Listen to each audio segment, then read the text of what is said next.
Hey everyone and welcome back to shark square capital. यार आज की वीडियो में हम बात करेंगे फंडामेंटल एनालिसिस की कि यार आज बहुत सारे इन्वेस्टर मार्केट में आ गए हैं और वो इंडिविजुअल कंपनीज में धनाधन इन्वेस्ट किए जा रहे हैं रादर देन कि उनको पहले एनालाइज करें फिर इन्वेस्ट करें। अब इससे उनको लॉस होंगे, वो मार्केट से बाहर निकल जाएंगे और सबको ये बोलेंगे यार स्टॉक मार्केट तो सिर्फ एक जुआ है। आज की वीडियो में हम इसी पे बात करने वाले हैं कि किसी भी कंपनी को हम फंडामेंटली एनालाइज कैसे करें। अब फंडामेंटली एनालाइज करने के लिए बहुत सारे तरीके हैं।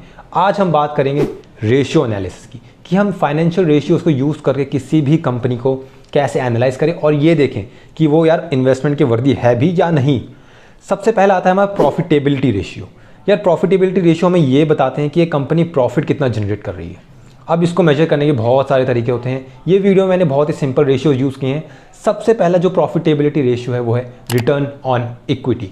यार जैसा नेम सजेस्ट कर रहा है कि रिटर्न ऑन इक्विटी, यार किसी भी कंपनी को शुरू करने के फंडिंग सोर्सेज से दो ही होते हैं हमारे पास। पहला होता है डेट कि आप किसी बैंक के पास गए उनसे कर्जा उठा लिया, और दूसरा आता है इक्विटी कि किसी इन्वेस्टर से पैसे लिए बदले में उसको अपनी कंपनी में थोड़ा सा हिस्सा दे दिया, इक्विटी स्टेक दे दिया। अब रिटर्न ऑन इक्विटी हमें ये बताता है कि अगर आपने इक्विटी फंडिंग उठाई है उस इक्विटी फंड्स पे कितने रिटर्न आ रहे हैं। यूजुअली रिटर्न ऑन इक्विटी हमेशा हाई होना चाहिए। अगर मैं मिनिमम टू मिनिमम की बात करूँ जो रिटर्न ऑन इक्विटी का रेशियो होना चाहिए वो अराउंड 15 to 16% होना चाहिए, क्योंकि अगर इससे कम में आप इन्वेस्ट कर रहे हो इससे ये पता लगता है कि कंपनी जो है शेयर होल्डर्स को इतनी वैल्यू क्रिएट नहीं कर रही है, क्योंकि ईजिली आपको 10 से 12% कहीं और भी मिल जाएंगे। So usually return on equity around 15% होना चाहिए। इसका सिंपल सा फॉर्मूला ये है net profit divided by share holders fund. अगर आप किसी भी कंपनी को एनालाइज करो एक बार रिटर्न ऑन इक्विटी ज़रूर देख लेना। ये फॉर्मूला आपको कैलकुलेट करने की ज़रूरत नहीं है एक्सेल में या कैलकुलेटर में, या आपको ईजिली हर जगह अवेलेबल है किसी भी फाइनेंशियल वेबसाइट में। सो ये था हमारा रिटर्न ऑन इक्विटी कि ये हमें ये दिखाता है कि शेयर होल्डर्स के पैसे पे कितना रिटर्न जनरेट हुआ। अब हम दूसरे रेशियो की बात करते हैं जो हमें ये बताता है कि प्रॉफिटेबिलिटी कैसी होती है, वो है ROCE। ROCE stands for return on capital employed. या जैसा मैंने बताया कि दो ही सोर्सेज हैं किसी बिजनेस को फंड करने के, डेट और इक्विटी। अब ROCE हमें ये बताता है कि डेट से भी जितना पैसा आया है कंपनी में और इक्विटी फंड से भी जितना टोटल कैपिटल एम्प्लॉयड हुआ है उसके ऊपर कितना रिटर्न जनरेट हो रहा है। क्योंकि कई बार क्या होता है रिटर्न ऑन इक्विटी डेट से ज़्यादा हम दिखा सकते हैं अपनी अकाउंटिंग बुक्स में, लेकिन रिटर्न ऑन कैपिटल एम्प्लॉयड अगर लो है इससे हमें ये पता लगता है कि जितना पैसा इन्वेस्ट हुआ है कंपनी में वो काफ़ी कम रिटर्न जनरेट कर रहा है और कंपनी जो कैपिटल है वो ढंग से एलोकेट नहीं कर पा रही है। सो यूजुअली ROCE भी अराउंड 15 to 16% होना चाहिए अगर आप किसी इंडिविजुअल कंपनी में इन्वेस्ट कर रहे हो तो। अब ROCE कैसे कैलकुलेट करते हैं? ROCE का यार बहुत ही सिंपल सा फॉर्मूला है net operating profit after taxes divided by total capital employed.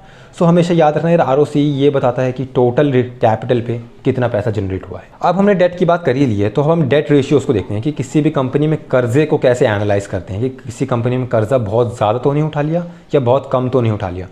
अब तीसरा रेशियो है हमारा डेट टू इक्विटी रेशियो, या जैसा नेम बता रहा है हमें डेट टू इक्विटी रेशियो। ये दिखाता है हमें कि यार as compared to equity funds, हमने इक्विटी फंड्स कितने उठाए हैं उसके मुकाबले हमारे पास कर्जा कितना है। कभी कभी क्या होता है कि कंपनी इकोनॉमिक बूम्स में इतना ज़्यादा कर्जा उठा लेती है कि रिसेशन के टाइम पे, इकोनॉमिक डाउन टर्न के टाइम पे वो उसको ढंग से मैनेज नहीं कर पाती और डेट रीपेमेंट में उनको बहुत प्रॉब्लम होती है। सो डेट टू इक्विटी रेशियो में ये बताता है कि किसी भी कंपनी में डेट लेवल्स कितने हैं as compared to equity funds. ये यूजुअली लो ही होने चाहिए apart from financial services firm. Financial services firm को अलग से एनालाइज करते हैं, उसमें डेट टू इक्विटी रेशियो इतना मैटर नहीं करता। लेकिन अगर आप ऐसे ITC, HUL या और किसी कंपनी में इन्वेस्ट कर रहे हो हमेशा डेट टू इक्विटी रेशियो हमेशा लो होना चाहिए।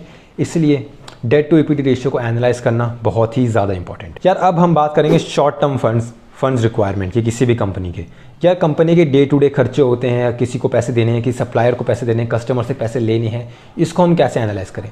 इसके लिए लिक्विडिटी रेशियोज़ को हम यूज़ करते हैं और सिंपल सा जो सबसे बेसिक लिक्विडिटी रेशियो वो है करंट रेशियो। यार करंट रेशियो को मेजर करते हैं हम current assets divided by current liabilities. अब करंट एसेट्स क्या होते हैं? यार करंट एसेट्स वो सारे एसेट्स होते हैं कंपनी के पास जो वो एक साल के अंदर अंदर लिक्विडेट करने वाली है, जिनको बेच के वो पैसा बनाने वाली है। और करंट लाइबिलिटीज़ वो लाइबिलिटीज़ होती है जो एक साल के अंदर अंदर उन्हें पे करनी ही करनी है, नहीं तो वो दिक्कत में आ जाएंगे। करंट रेशियो यूजुअली अराउंड 2 होना चाहिए। जो आपकी जो करंट एसेट्स है वो अराउंड ट्वाइस एज हाई है as compared to current liabilities. अगर आपकी करंट लाइबिलिटीज 2 है तो आपकी जो करंट एसेट्स होंगे वो अराउंड 4 होने ही चाहिए, जिससे कि आप सक्सेसफुली करंट लाइबिलिटीज़ को पे ऑफ कर सकें। किसी भी कंपनी या शॉर्ट टर्म लिक्विडिटी मेंटेन करना बहुत ही ज़्यादा ज़रूरी है, इसलिए करंट रेशियो को कभी इग्नोर मत करना।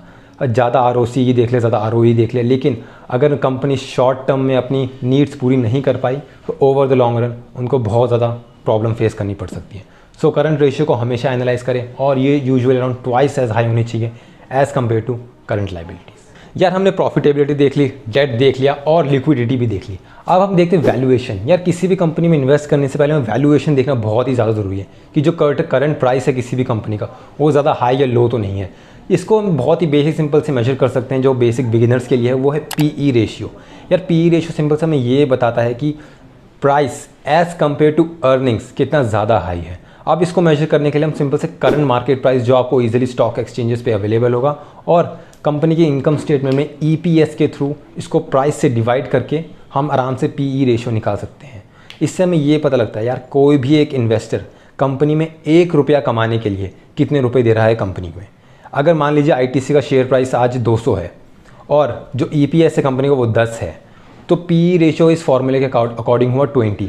कहने का मतलब है 1 रुपया कमाने के लिए कोई भी एक पर्टिकुलर इन्वेस्टर ITC में 20 रुपये दे रहा है।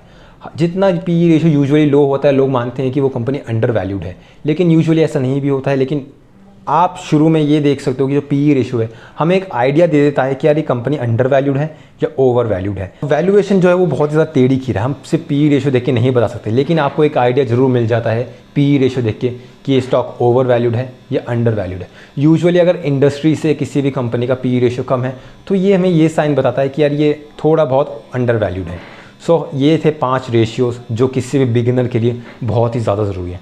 अगर आपने अभी इन्वेस्टिंग स्टार्ट किए यार इस वीडियो को देख के नोट ज़रूर बना लो, और अगर किसी आपके दोस्त ने इन्वेस्टिंग स्टार्ट किया या स्टार्ट करने वाला है ये वीडियो उस तक ज़रूर पहुँचाओ, क्योंकि अगर आपने बिना फंडामेंटल्स देखे किसी भी कंपनी में इन्वेस्ट किया तो लॉस के चांसेस बहुत ज़्यादा ज़रूरी हैं।